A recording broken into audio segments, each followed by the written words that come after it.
আপনাদের এই মাইক বাজিয়ে কোনো নামাজ পড়া যাবে না, ঠিক আছে? একটা কথাই আমি বলে গেলাম, জিরো টলারেন্স আর পার সার্কাস সহ যেখানে যেখানে বিগত দিনে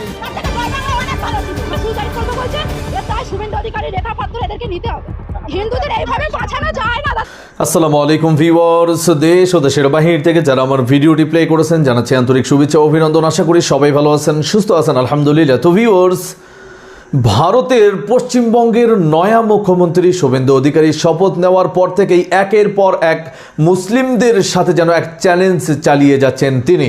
কুরবানি, প্রকাশ্যে ঈদের নামাজ আদায় বাধা এবং প্রকাশ্যে গরু জবেহ করা সকল কিছু আদালত থেকে রায় দেওয়ার পর এবার নতুন করে তৈরি হয়েছে এক নতুন নাটকীয়তা। দর্শক, এই মুহূর্তে ভারতের পশ্চিমবঙ্গে আজান ও নামাজ, পাঁচ ওয়াক্ত যে পাঞ্জেগানা মুসলিমদের ইবাদত, সেটি সরাসরি আদালত থেকে এবার রিট করে এটাকে নিষিদ্ধ ঘোষণা করা হয়েছে। এমন পরিস্থিতিতে মুসলিমদেরকে এমন ব্ল্যাকমেল কেন করলেন শুভেন্দু অধিকারী?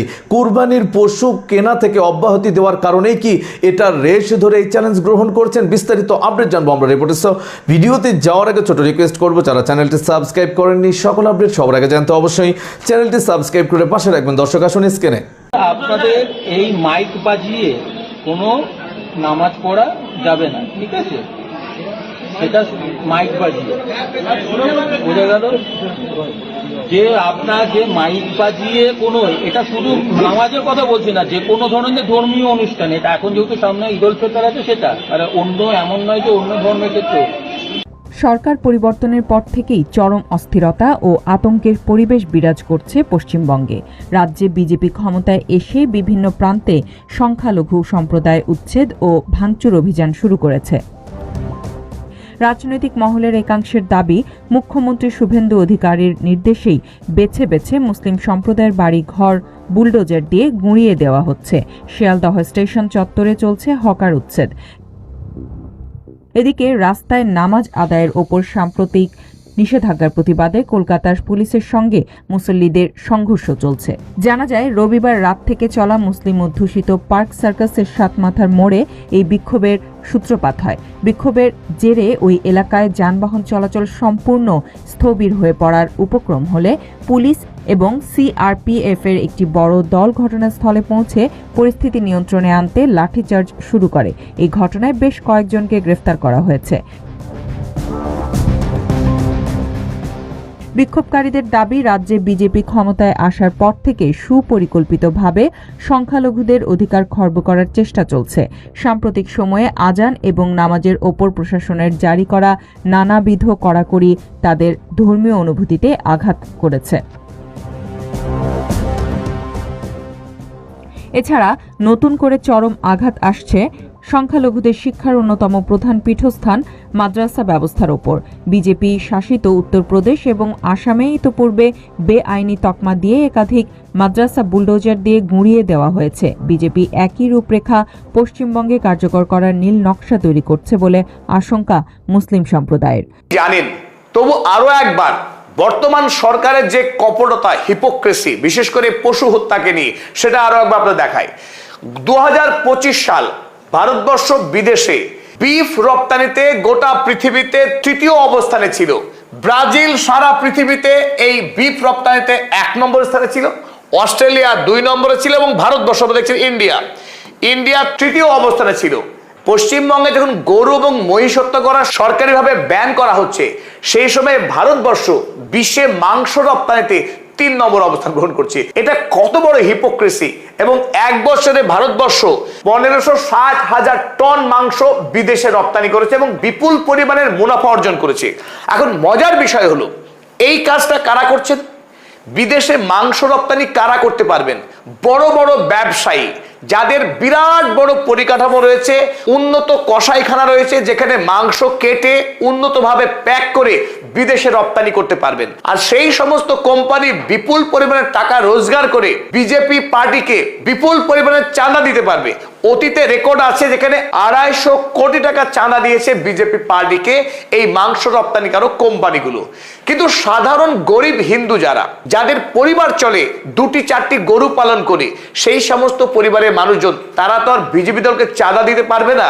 স্বাভাবিকভাবেই তাদের কথা কিন্তু এই সরকার একেবারেই ভাবতে প্রস্তুত না। চলুন পরিশেষে এবার আমরা আইনের বিষয়টা একবার দেখে নিই। বর্তমান রাজ্য সরকার গো হত্যা বন্ধে যে নির্দেশিকা জারি করেছে, এটি কিন্তু বর্তমান সরকার তৈরি করেনি। 1950 সালে পশ্চিমবঙ্গ সরকারেরই গো হত্যা বন্ধের একটি আইন ছিল। 2018 সালে এসে রাজ্যশ্রী চৌধুরী বলে একজন ব্যক্তি, তিনি পশ্চিমবঙ্গ সরকারের বিরুদ্ধে মামলা করেন কলকাতা হাইকোর্টে।